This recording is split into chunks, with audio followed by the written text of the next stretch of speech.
links. I have this missing link, but in a different context. For me, I would like to really hear from the audience, I mean, the panelists, on the critical issues and lessons and things we need to do differently after all these years. How come we only talk about this matter and the problem is still there? The challenge is increasing over years, and I see disconnect between our analysis and the drivers of food insecurity and our actions. And more specifically, I would like to draw to these concepts. We lack scale. We don't invest at scale. We don't integrate well. I heard from one of the panelists, the representative of FAO, about the need for integration. There is, we are not really good at sequencing and weak in coordination and partnership, and we run in different directions with some positive developments. So I think we need to underline on these issues, and I would like to hear from them. And there is very poor investment in security at multiple levels and water development. What we need is in billions, the investment we see are in millions. Thank you. Thank you. Thank you so much. Andrew, to whom did you direct your question? Was it to Mr. Wathome or to the panel here? Mr. Stephen Wathome, who is the program manager, EU delegation to Kenya. Mr. Wathome, would you have just about a minute to respond to that question? Well, it can take more than a minute, but I'm going to be brief. What you have raised is very important, and this is what WFP also we really raised and we need to bear in mind. If we are going to deal with this, we should not look at it from a silo perspective. How much has been invested specifically in conflict, specifically in water, specifically in this? It's the high time we started integrating everything, in the sense that if we're going to deal with this, we need to bring in the aspect of the private sector, we need to bring the aspect of value chains, we need to bring the aspect of job creation. We have to be very, very well integrated, and that's the only way we'll be able to move and address the root causes of the whole thing. The kind of information you want, therefore, to get that, we can still get it for you, but it would take quite some time, and if you really want it, we can touch base after this. Thank you so much for that. And now to the question around critical issues and lessons, because our previous speaker said that these crises have been going on for quite some time, but then what are the critical issues and what are the lessons we're carrying forward? I think that would be a great way to close the conversation. So I'm going to start with Siddharth, and then I'll come to Amos, and then go to Dr. Chimimba, and then come to Dr. Ahmed, and we'll finalize with Dr. Artan. So let's begin with you. I really don't have anything novel to say on this. I think everything you said is known and is agreed. That's why we are here. And even about the critical issues about integration, it's not that we don't know about the need to integrate. It's about actually doing it. And very often, it happens at the regional level, for example. Just to use FAO and WFP as an example, we work very well together across in HQ and regional, and then in countries it really depends upon the investments available, it depends upon the footprints, it depends upon the work already ongoing. Many times, and I'm not just using our organizations, many times amongst all of us, integration may not happen to the extent it should, simply because we don't have manpower, simply because of an ongoing emergency, and so on and so forth. Or it could be as petty as, I don't get along with that person, so we don't integrate. We forget about the big picture, I don't get along with him.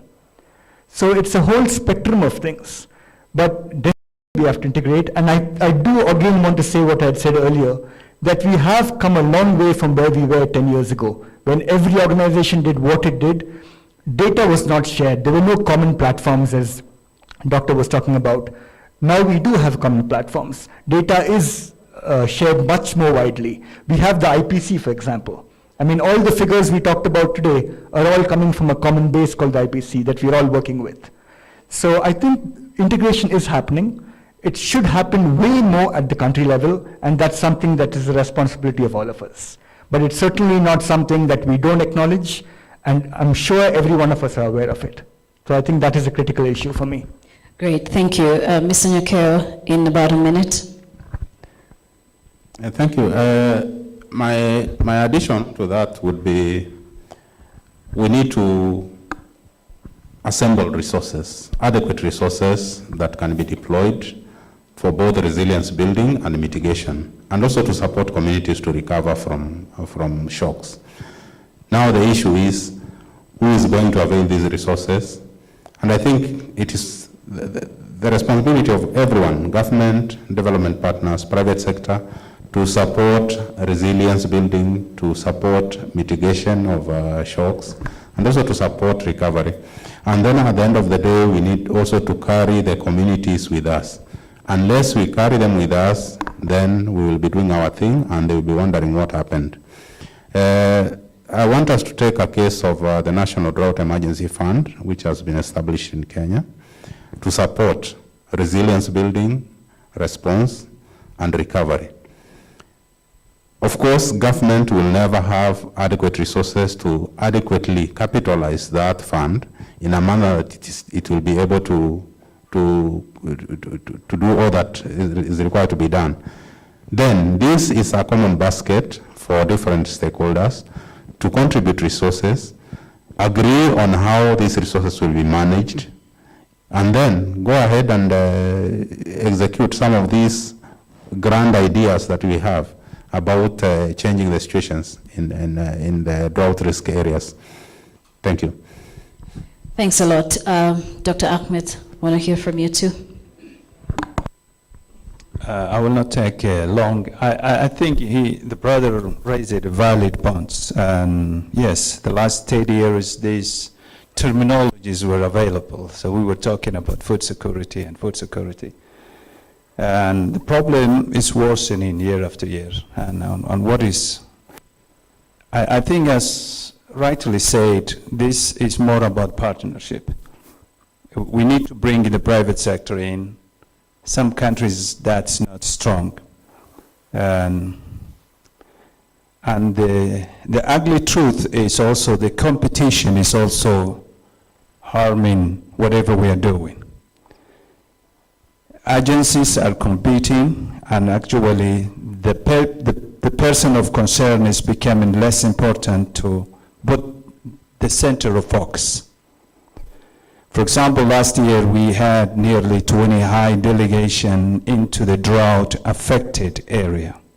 You see over 100 vehicles go into a small village where people after that delegation assumed that a quick response is going to come, which it will not happen. Agencies competing each other to impress donors in a very short time is also another problem that we really have. So we need to be honest to ourselves. These are the problems that prolong the problem. Whatever is provided, procurement, chain supply is difficult. For example, 6-month funding that you receive through EHF or other arms of fund, procurement happens 8 months. Before implementation starts under contract you had with the donor is 6 months. These are the truth that we don't always talk because it's a little bit painful. Embracing donor has to be taken out of it. We need to embrace the person of concern that what we say, we mean it, and then we deliver it. And that's why I think this jerky terminology we're going to have many years to come. All right.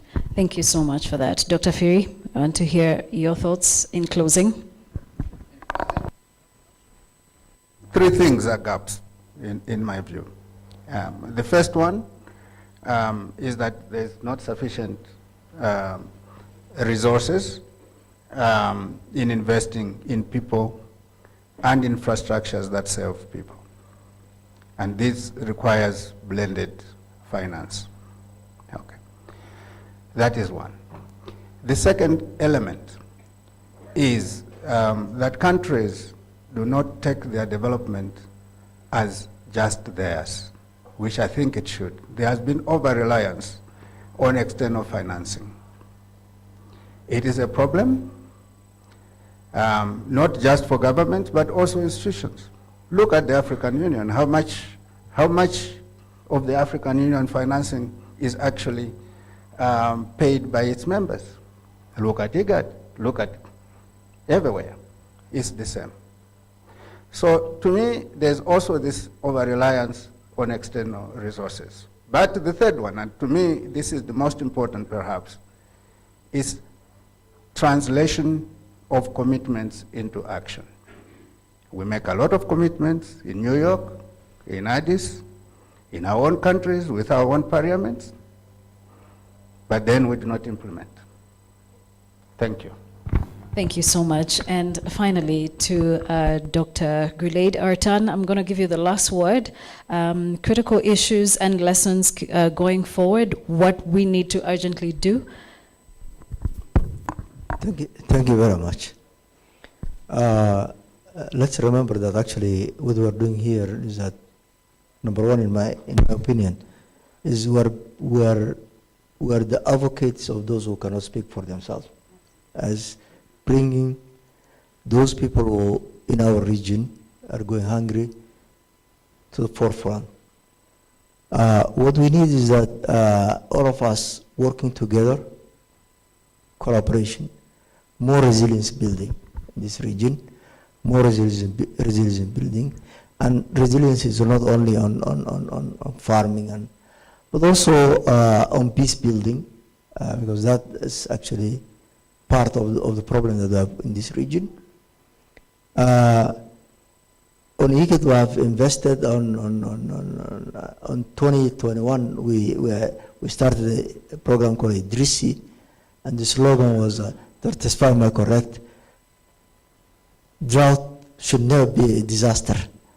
I don't think we're over that, so maybe we should blame Idrissi. But we are. One good thing that has came is that although drought was more severe than the 2011, I haven't seen any casualties. So what we need is that actually do more of what we're doing, resilience building, and one of the, in this region. Most of the problem we have on the borderlands, and 60% of the region is actually arid and semi-arid. So when you have, let's say, 100 millimeters or less of rain in western Kenya, you don't have a problem. But if you have 100 less in Garissa or in Kitu, you grow nothing. So we need to invest more on those arid and semi-arid area. That's where our soft belly is. Thank you very much. All right, thank you so much. And I also want to appreciate the online audience, Scovian, Lillian, Fatima El Tahir, Nancy Mwaka, Amoko Richard, and I'm also seeing, I think, there are so many anonymous attendees, Mohammed Hamed and Moses Lubanga. Thank you all, and the rest of the 100 participants online. Thank you so much for making the time to be a part of this conversation. And I want to appreciate my panelists as well. Dr. Guled Artan, who is the director for the IGAD Climate Prediction and Application Center, and Dr. Chimimba David Firi, who is the Sub-Regional Coordinator for Eastern Africa at the UN Food and Agriculture Organization, Mr. Sid Hart Krishnaswamy, who is the Head of Research, Analysis and Monitoring at the UN World Food Programme, Regional Bureau for East and Central Africa, and Professor Mohammed Ahmed, who is the Executive Director, OWS Development Fund, and Mr. Amos Nyakeo, Acting Deputy Director at the National Drought Management Authority here in Kenya. Thank you all so much. A round of applause for them. And now I would like to, ladies and gentlemen, with your permission, ask His Excellency Mr. Assad Mohammed, the State Minister for Agriculture and Irrigation in Somalia, to come give us our closing remarks. A round of applause for him as well.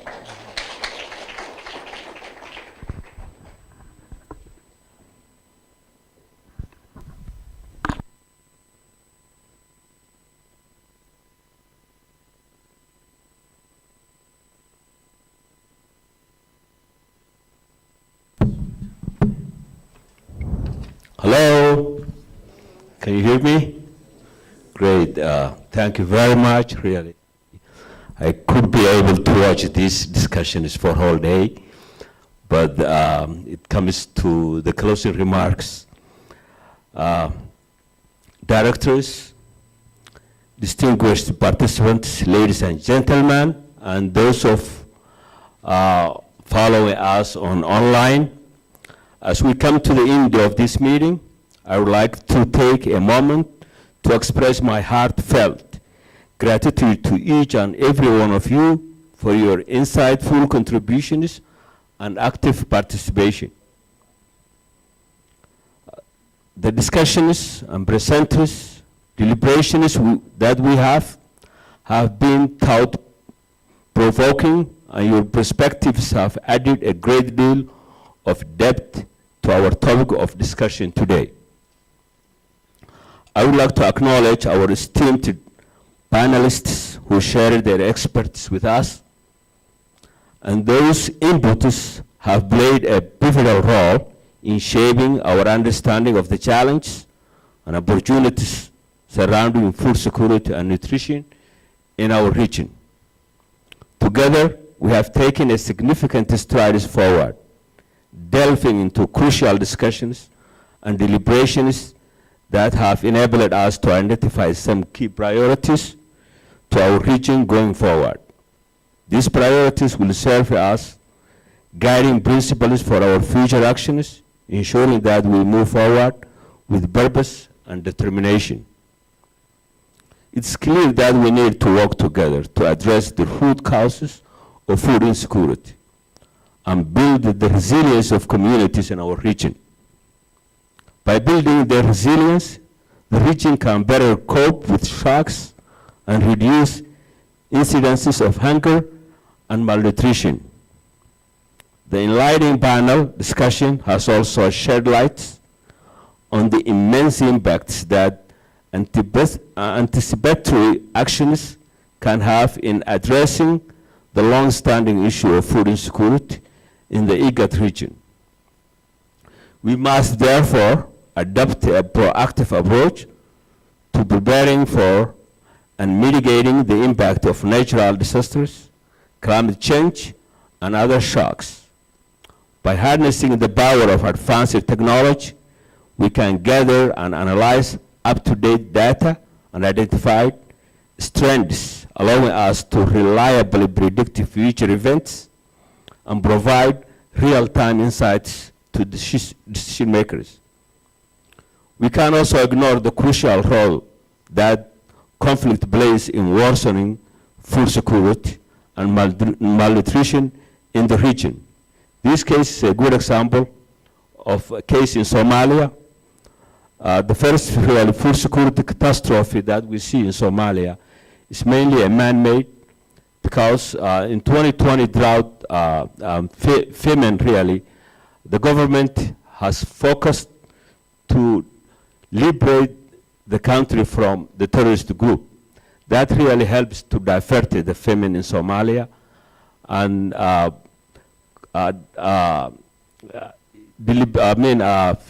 fighting with Al-Shabaab and terrorist group really is part of the food security, because food cannot be delivered to target communities unless the terrorist group has been defeated in this area. The scale of conflict-related displacement in the region illustrated in the report is disheartening, with significant consequences for the fragile food systems. It's therefore crucial that conflict-sensitive approaches are integrated at scale into programs aimed at addressing food insecurity. As I conclude, the recommendations put forth during this meeting hold immense potential, and it's now our responsibility to transform them into actionable plans. This will require collaborative efforts involving government, civil society organizations, and the private sector and other stakeholders.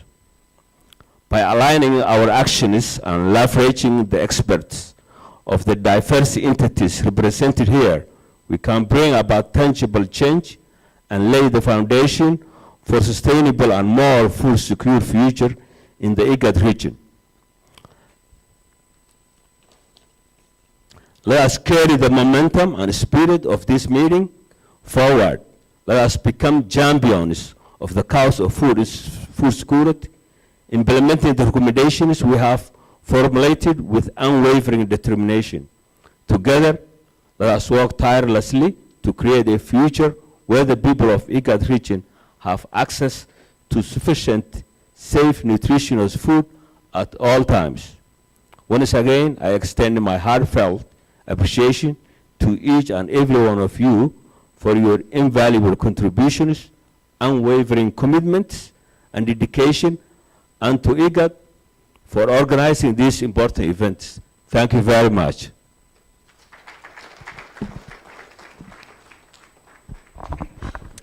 Thank you very much, Your Excellency, the Minister, and thank you as well for those closing remarks that have for sure underscored the message here, which is that we all need to be champions around this time. Ladies and gentlemen, we've come to the end of our session today, and I want to thank you all for making time to be here. Thank you all for your contributions, and the conversation does not end here. I think this is now the beginning of what we could say is anticipatory action and building resilience across board. From the panel, I think we can all agree, and also from what His Excellency, the State Minister of Agriculture and Irrigation in Somalia has said, he has underscored the fact that we need to align our actions, and I think that's what WFP as well did mention, to harmonize working together, assemble resources in the recovery process as well, and blended finance. I think this is what was critical coming in from the world, the FAO, the UN Food and Agriculture Organization. And we also need to understand that we are working for the people, and building trust is something Professor Ahmed underscored as well, and more resilience and peace building and collaboration was what Dr. Gulaid Artan from the IGAD Climate Prediction and Application Center did emphasize, and so much more. There are many solutions that we can talk about, and Mr. Nyakero as well also talked about we need to invest more resources, assemble resources in the recovery process as well. So thank you all so much for your contributions. To all the speakers today, we appreciate you. Ms. Sarah McHatey, we appreciate you as well, who is the Global Coordinator for Food Security Information Network, and Dr. Abdi Fidar, thank you as well for the insights shared. And with that, ladies and gentlemen, all protocol observed, thank you for being here. My name is Joy. Just a slight announcement, there's going to be a photo op just at the back of the building. You take the stairs to your right down, and there's a picture there. The media team is going to be waiting right there. I also want to, in a special way, appreciate the media who made it to this event. Thank you all so much, and have a great day.